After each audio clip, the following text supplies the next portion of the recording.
Hola, hoy vamos a meternos de lleno en algo que parece muy técnico, pero que en realidad es el corazón de un buen análisis: cómo ordenar y filtrar datos.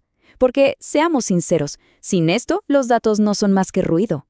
Poner orden es lo que convierte ese caos en una historia que se puede entender y, sobre todo, en la que se puede confiar.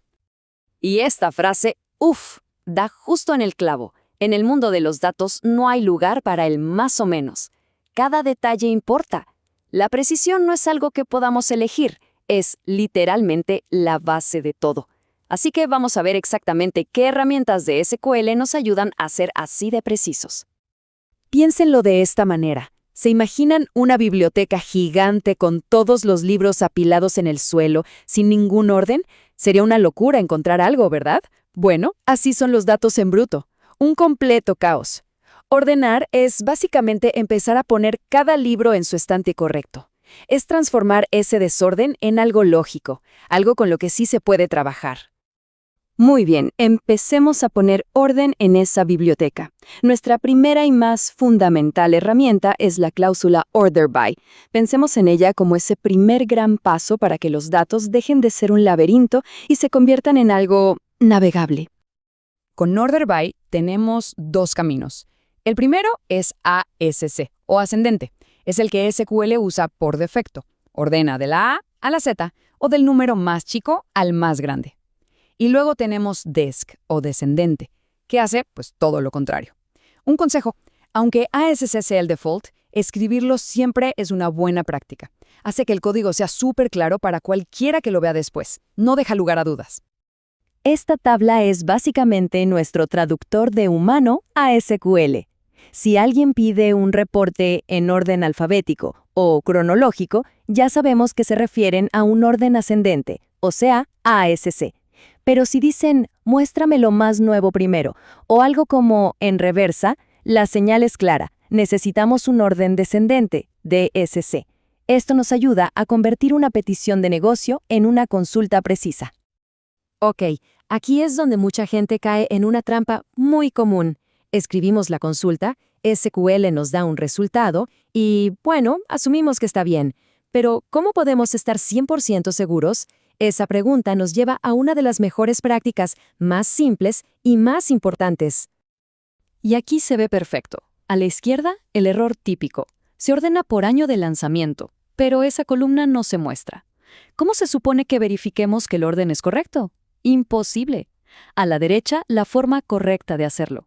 Al incluir la columna por la que ordenamos en el select, podemos ver de un solo vistazo que todo está como debería. Es un cambio mínimo que genera máxima confianza. Ahora, subamos un poco el nivel. ¿Qué pasa si hay empates? Por ejemplo, varias películas del mismo año. Para eso usamos el ordenamiento multicolumna. Podemos ordenar primero por año y luego, para desempatar, por título.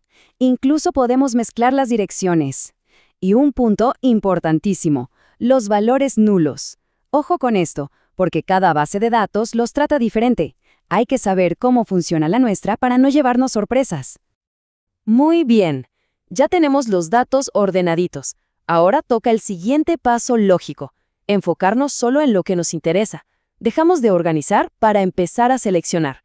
Y para eso, nuestra herramienta estrella es la cláusula where. La clave para entender where no es tanto qué hace, sino cuándo lo hace. Y la respuesta es: lo hace primero, antes que nada. Filtra las filas una por una antes de cualquier cálculo o agrupación.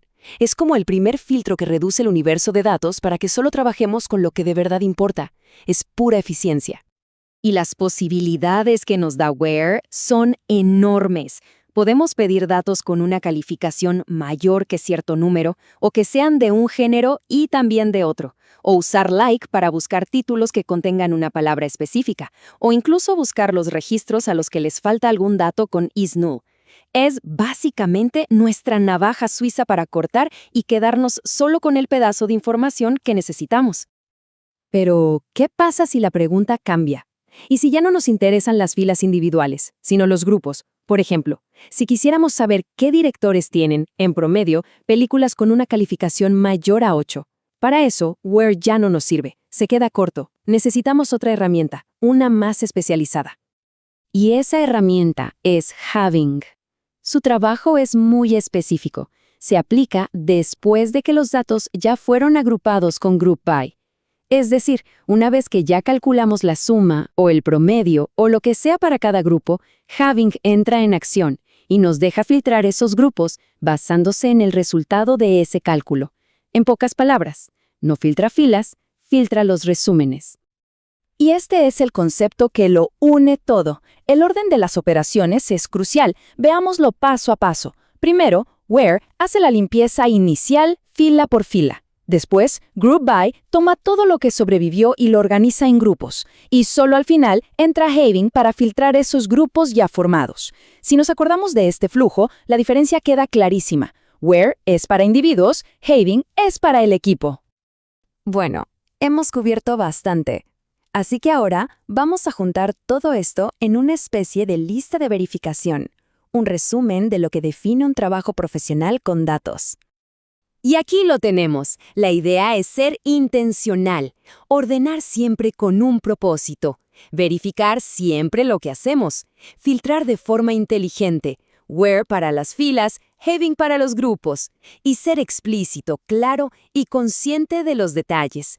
Esta es la disciplina que realmente separa un análisis cualquiera de uno profesional y, sobre todo, confiable. Y para terminar, queda esta pregunta en el aire.